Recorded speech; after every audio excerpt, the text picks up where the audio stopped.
నమస్కారం. టీవీ7 న్యూస్ కి స్వాగతం. ముందుగా ముఖ్యాంశాలు.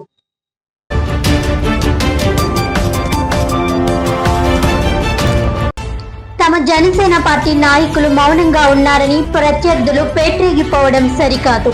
అవసరమైతే ధీటుగా కూడా సమాధానం చెప్పగలమని రూరల్ ఎమ్మెల్యే పంతం నానాజీని ఉదాహరించిన రాష్ట్ర ఉప ముఖ్యమంత్రి పవన్ కళ్యాణ్.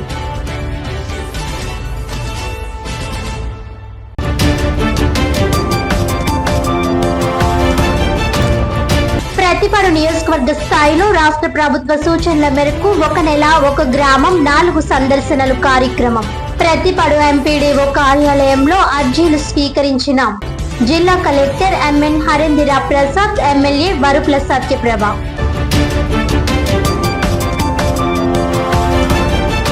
కాకినాడ ఆర్టీసీ కాంప్లెక్స్ సమీపంలోని రైతు బజార్ను ఆకస్మికంగా తనిఖీ చేసిన నగరపాలక సంస్థ కమిషనర్ ఎన్వివి సత్యనారాయణ.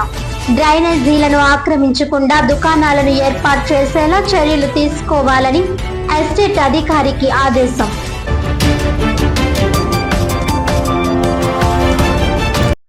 డీటెయిల్స్ చూస్తే, జనసేన పార్టీ నాయకులు మౌనంగా ఉన్నారని ప్రత్యర్థులు వాళ్ళు పేట్రేగిపోతున్నప్పుడు కొన్ని సందర్భాల్లో కాకినాడ రూరల్ ఎమ్మెల్యే పంతం నానాజీ వలె ధీటుగా సమాధానం చెప్పాల్సిన అవసరం ఉందని రాష్ట్ర ఉప ముఖ్యమంత్రి జనసేన పార్టీ అధ్యక్షుడు పవన్ కళ్యాణ్ అన్నారు.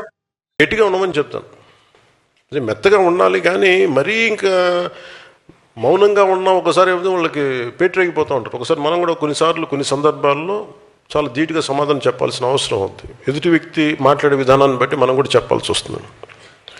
మన ఈ మధ్య నానాజీ గారు మాట్లాడింది చూశాను.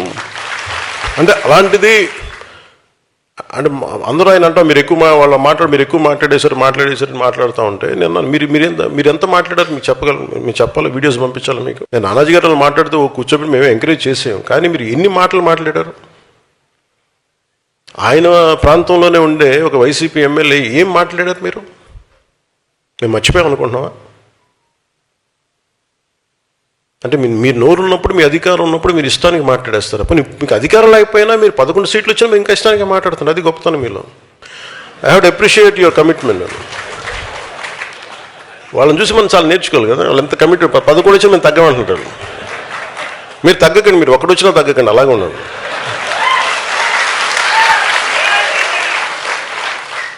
మీరు ఒకటి వచ్చినా తగ్గదు, అలా బలంగా ఉండండి. మిమ్మల్ని తగ్గమని ఎవరు చెప్పాడు? మీరు కరిగిపోండి, అయినా తగ్గకండి. అంటే ఎక్కడ ఎమోషనల్గా నేను కూర్చోబెట్టండి. మేము పొలిటికల్ ప్రాసెస్లో కొన్ని భావాలను చెప్తాం, పాలసీల గురించి మాట్లాడతాం. వాళ్ళ వైసీపీ నాయకుడిని తగ్గించాలని ఎందుకు అనుకుంటాను? మీరు ఇష్టారాజ్యంగా మాట్లాడేసి గౌరవ ముఖ్యమంత్రి చంద్రబాబు గారి మిస్సెస్ గురించి మాట్లాడేసి ఇష్టారాజ్యంగా మాట్లాడి అసలు మేమేం మాట్లాడదు. మీరు ఇప్పుడు సడన్గా కూర్చోబెట్టి మీరు మహానుభావుల్లో అయిపోయాం మేమందరం ఇష్టానికి తిట్టేసి ఒక 10-12 సంవత్సరాలు సడన్గా మీకు రియలైజేషన్ వచ్చింది ఈ రోజున. మీకు సరే, ఈ రియలైజేషన్ మీకు ఎంత వస్తుందో నేను చూస్తాను, సంతోషం. మీరు రియలైజ్ అయ్యి మమ్మల్ని ఏం అనకూడదు అనుకుంటే అసలు మా పార్టీ నిర్మాణానికి బోనది. మా వాళ్ళతో మిమ్మల్ని తిట్టడం మానేసి మా పార్టీలో మా శివాను, మా దేవర శివ గురించి, మా మునీర్ హసన్ గురించి మేము ఎత్తుకుంటాం. వాళ్ళ నాయకులు తీసుకునే బాధ్యతలు మేము ముందుకెళ్తాం. మీరు తిట్టడం ప్రారంభిస్తే మేము మా వాళ్ళని ఎత్తుకోవడం మానేసి మీకు బదులు ఇవ్వడం టైం అయిపోతుంది నాకు. సో మీరు తిట్టకపోతే ఖచ్చితంగా మేము బలపడతాం, సంతోషం. లేదు మీరు తిడతానంటే కూడా మేము తిట్టి మేము బలపడతాం. ఏదైనా మేము బలపడటం గ్యారంటీ. Choice is yours.